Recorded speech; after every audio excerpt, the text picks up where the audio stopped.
Znači, naša realnost je u cijelosti oblikovana našim definicijama i uvjerenjima, to znamo iz manifestiranja, sad ne bi išao puno tu detalje, imate obilje materijala na tu temu, ali mi se držimo krivih. I to u cijelosti krivih. Okay? Dakle, na neki način, Newtonova fizika, za koju mi smatramo da je etalon našeg svakodnevnog života, i kvantna mehanika su svaki na svoj način partneri u ironiji.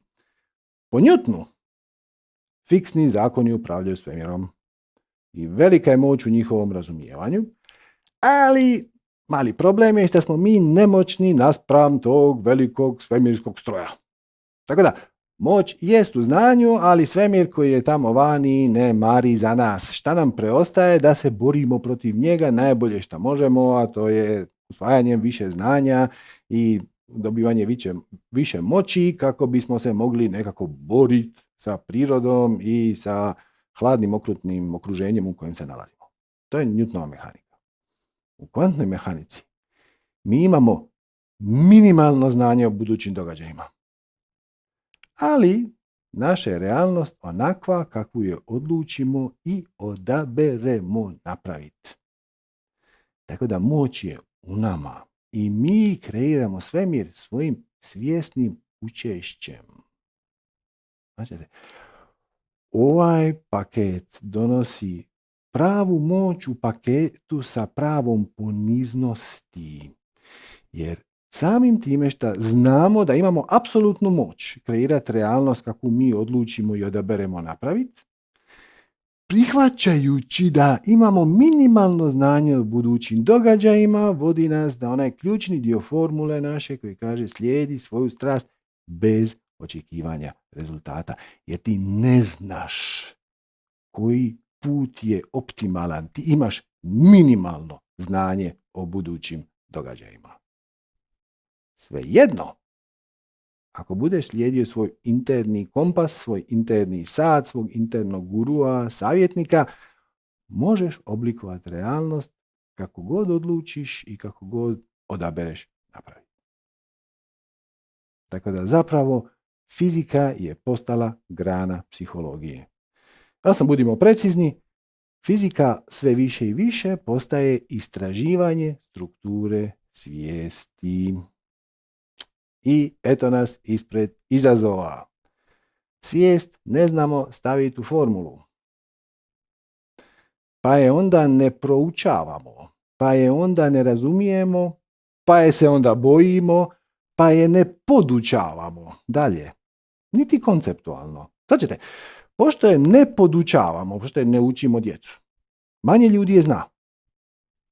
Samim time manje ljudi se time bavi. Samim time manje inženjera i izumitelja koji to razumiju. Samim time je manje izuma koji su, kao svakodnevnih praktičnih izuma koji su bazirani na kvantnoj fizici. I onda zbog toga kvantna fizika izgleda kao da nije jako korisna, jer nemamo izume. Pa pošto nije korisna, onda je ne podučavamo, pa je ne razumijemo i tako dalje i tako dalje. Onda se to vrti u krug. Ukratko, svi skupa živimo iz perspektive žrtve umjesto iz perspektive učesnika. Ali mi smo doslovno autori našeg života. I možete vi to zvati, ali realnost je iluzija. Ok, ajmo pogledati jedan ako svakodnevni primjer. Duga. Svi ste vidjeli dugu na nebu. Je li duga stvarna? Mislim, naravno da jest. Ali, će vam biti dosta jasno, bez promatrača, kad je niko ne gleda, nje nema. Znači, duga nije ništa drugo nego kapljice vode u zraku, pa onda sunce pada na njih, pa onda se reflektira poput Newtonove prizme. Znate? Ali duga je proizvod interakcije između tebe i svjetla koje je razbijeno u atmosferi kapljicama vode. Zapravo nema duge. Imaš beskonačan broj potencijalnih duga. I ako ovo ne vjerujete, sljedeći put kad vidite dugu, samo se prošetajte 50 metara u bilo kom smjeru i vidjet ćete da je duga drugačija. Ovo nije filozofija. Ovo nije nagađanje, ovo je znanost. I sad ovaj priča sa dugom nam je logična, ali isto vrijedi i za neboder. Stvari postoje samo u korelaciji s nama. Ja i neboder smo neraskidivo povezani.